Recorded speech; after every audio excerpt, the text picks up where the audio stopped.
Hi everyone, I'm Fiona. Today's video will cover the daily care and maintenance of your machine. The rollers on your machine need to be lubricated with oil or grease. Grease them every 3 months.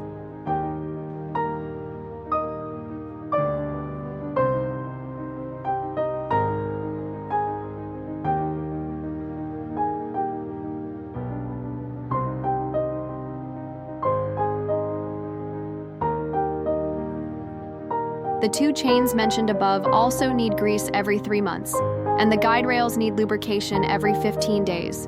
If the operating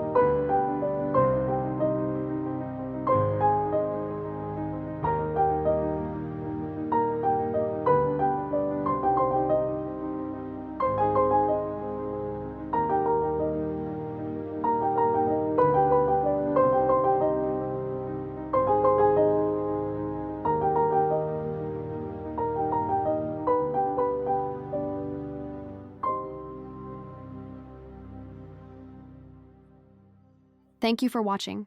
I'll see you in next video.